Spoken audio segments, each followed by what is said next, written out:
hướng mỗi đại nhung ở đại đại khối đại nhung ban thưa vía cứ cả tự xây sập hở mà các bạn đi sập hở mình mình chỉ nói chuyện tha mình pro chat tóm hơi nhung tự xây và hai chỉ bị bị năm bị 4 năm muốn vì mình chỉ nói khoa hạt trán từng cái đại video cái đối chuyện từng này vậy chẳng tới vận tải nước nông nước công nhân chỉ nói lo trán đây sắp năng beri này nhung đang pi hướng mà chỉ nói đại dương cô thưa hay mà chỉ nói đại dương cô tại chế viên vì chỉ ở bài đẹp đào sủng khán cứ từ lời mình pro đại quạt trong growing older like từng tu sna từng lập nghiệp ca rồi nơiประจำ ngày mình than từ lọp tịch tuổi ấy thế đại vì ai vừa dương mơ máu lục của chỉ muốn miền phơi chặt rừng mom chưa muốn có đôi chị ai nâng đăng vì lập nghiệp đó sẽបញ្ហាមកជំនឿផងដែរចឹងសប្តាហ៍នេះគឺនិយាយពីចំណុច like ខ្ញុំអត់មាន content អត់មាន chapter អីច្បាស់លាស់ទេគឺចំណុចមួយយកមកចឹងនៅក្នុងដូចជាមានតកតងទៅនឹងការថែសារកន្លែងផ្ទាល់ខ្លួនការមានអនាម័យការញ៉ាំអាហារការតបតែងខ្លួនក៏ពេលនេះលកាពេលអីចឹងជាច្រើនមែនតើដែលខ្ញុំគិតថាពេលខ្លះយើងអត់ចាប់អារម្មណ៍ពីវាទេប៉ុន្តែអាចំណុចទូទៅទាំងអស់ហ្នឹងគឺអាចនឹងធ្វើឲ្យយើង look different look older វាជា the best decision មួយដែលខ្ញុំបានធ្វើទោះបីខ្ញុំនៅក្មេងក៏ដោយប៉ុន្តែខ្ញុំ like ប្រែវយើងក្លាហានយើងហ៊ានធ្វើវា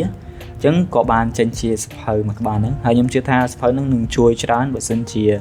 យើងជា teenager ដែលទើបតា grow like ទើបតែរៀនចប់ទី12យើងត្រូវមកនៅពេញព្រោះយើងត្រូវដឹងរឿងមួយចំនួនដែលយើងត្រូវធ្វើដែរ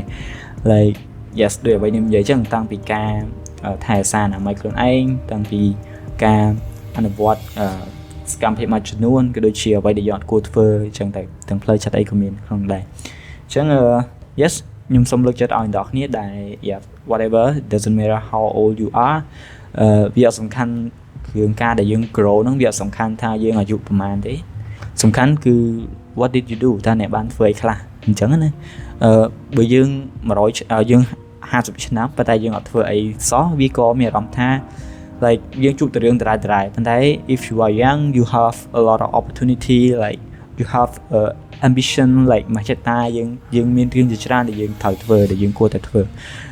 នៅក្មេងបរាជ័យគឺយើងនៅមានឱកាសកាយប៉ុន្តែបើយើងចាស់ទៅយើងនឹងអស់ឱកាសហ្នឹងហើយយើងគិតច្រើនដល់យើងនៅក្មេងចាស់ទៅយើងប្រហែលជាអត់សូវមានឱកាសច្រើនដូចយើងនៅក្មេងទេអញ្ចឹងលើកចិត្តឲ្យដល់គ្នាថាចង់ធ្វើអីក៏ធ្វើទៅចង់សេសភៅចង់ធ្វើវីដេអូចង់ធ្វើអី like when you are young your opportunity age របស់យើងអាយុរបស់យើងវានឹងទៅរហូតប៉ុន្តែអ្វីដែលយើងស្នាដៃរបស់យើងតើតែយើងធ្វើទៅយើងបានអញ្ចឹងកុំចាំតើតាអាយុច្រើនមិនចាប់ដើមធ្វើមួយព្រោះពេលខ្លះយើងអាចនឹងស្ដាយក្រោយដែរនៅពេលដែលយើងពោះពេលនៅក្នុងការចាប់ដើមហ្នឹងអញ្ចឹងលោកចិត្តដល់គ្នាថា it doesn't matter you want to do something just start with like alright write a book like doing content like set up a goal that big កំណត់គោលដៅដែលធំទៅកន្លែងណាទៅកន្លែងណីគឺ you have ambition យើងមានមហិច្ឆតាយើងនៅតែអាចធ្វើបានអញ្ចឹង so don't be shy កុំភ័យខ្លាចពេកចង់ធ្វើក៏ធ្វើទៅ